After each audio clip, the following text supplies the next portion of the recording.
reservar sob castigo, debaixo de castigo, os injustos para o dia do juízo.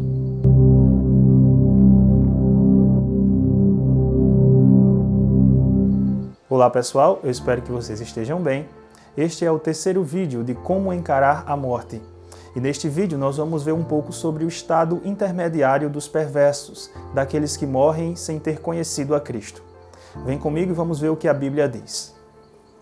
A Bíblia não fala muito sobre o estado intermediário dos perversos, dos injustos. Porém, dois textos nos ajudam a entender. O primeiro é um texto já citado no último vídeo e que neste vídeo nós vamos poder destrinchar ele de forma detalhada. O texto é o texto de Lucas, capítulo 16, versos 19 a 31, mais conhecido como a parábola de Lázaro e o rico. E o segundo texto é o texto de 2 Pedro, capítulo 2, verso 9. Um texto que vocês já até viram na introdução. Vamos ao primeiro texto, o texto de Lucas, capítulo 16, versos 19 a 31. Neste trecho, a primeira coisa que devemos observar é se ele é uma parábola ou não. Essa discussão, ela durou muito tempo na história da interpretação, pois esta dita parábola apresenta o nome de um nome pessoal. Por exemplo, um dos grandes intérpretes da história da igreja, João Calvino, entende que não é uma parábola, que é uma história real. Ele defende isso no seu livro Psicomaniquia, um livro que inclusive foi publicado em português pela editora Cliri, que vocês podem ver a capa logo aqui ao lado, sob o título As Obras de João Calvino, volume 1. Vale muito a pena ler este livro, pois neste livro João Calvino vai falar de todas as suas ideias acerca da alma e dos estados intermediário e final dos homens. Porém, sendo parábola ou não, os fatos são reais. Note que a parábola do filho pródigo, os fatos de fato podem ocorrer como aquele. Em nenhuma parábola Jesus adiciona fatos fictícios ou fatos que não poderiam acontecer, até porque o objetivo central de uma parábola era trazer comparações para o melhor entendimento de alguns e até para o não entendimento de outros. Mas Jesus sempre tratava de coisas do cotidiano e coisas conhecidas daquela época. O estado intermediário já era conhecido como Hades desde o período interbíblico como um lugar de sofrimento para uns e de alegria para outros. O texto então começa no verso 19 e 20 dizendo o seguinte: Ora, havia certo homem rico que se vestia de púrpura e de linho finíssimo e que todos os dias se regalava esplendidamente.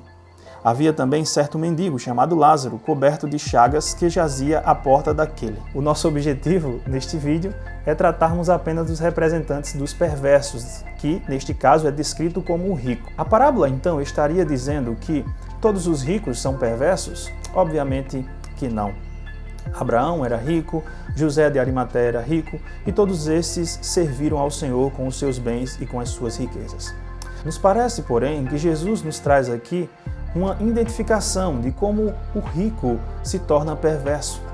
A parábola anterior, em que Jesus fala sobre um administrador infiel, representa exatamente o rico, que recebe as bênçãos do Senhor, mas não administra corretamente. Por isso, nessa parábola, Jesus trata o rico como representante dos perversos.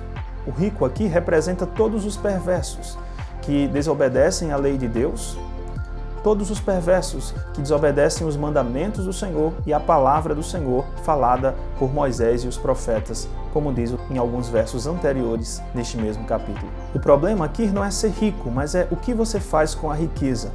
Este rico aqui, da história de Lázaro e o rico, ele esbanjava seus prazeres e é possível que ele não tenha ajudado a Lázaro como deveria fazer. A história prossegue então no verso 22, dizendo que este rico foi sepultado. E então nós vemos a narração da vida dele após a morte.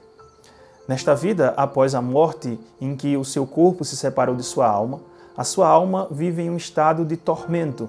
É o que vemos no verso 23. O verso número 24 nos diz que ele vivia atormentado em chamas. O que seria então chamas para a alma? Algo como queimar a alma?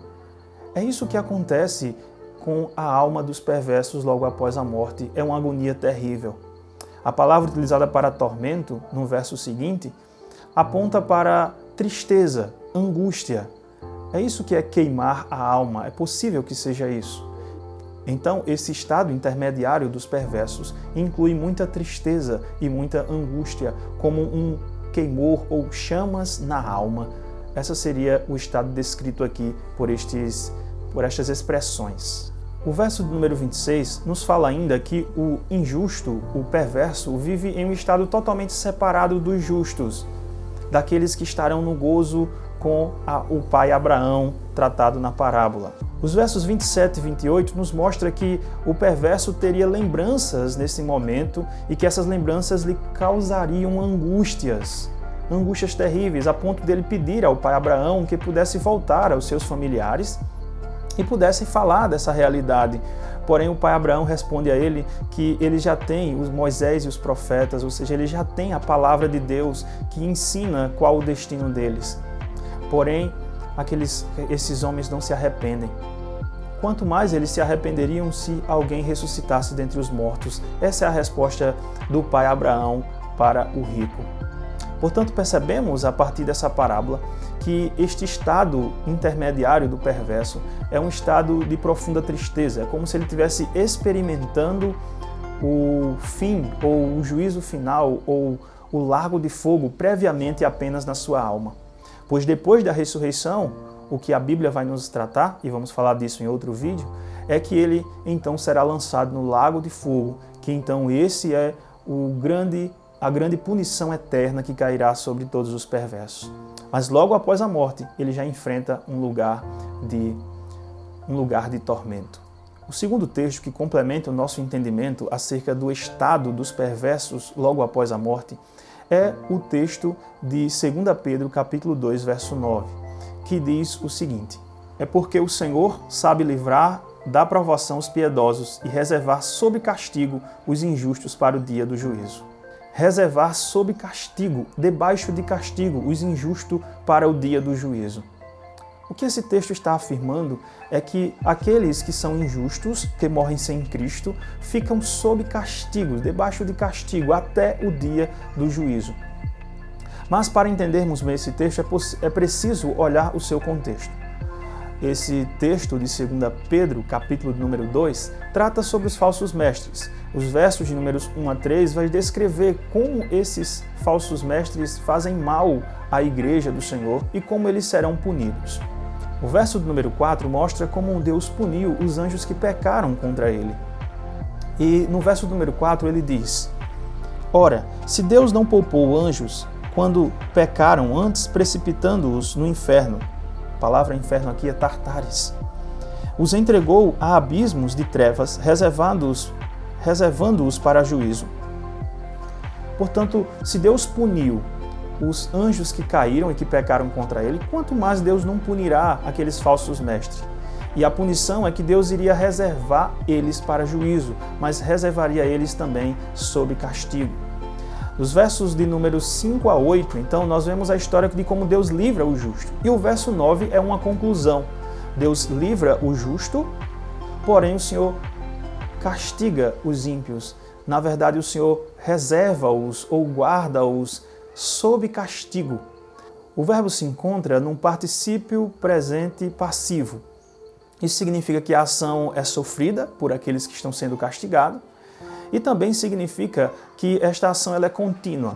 E contínua até quando? O texto termina até o dia do juízo final. Então, estes são punidos sob castigo até o dia do juízo final.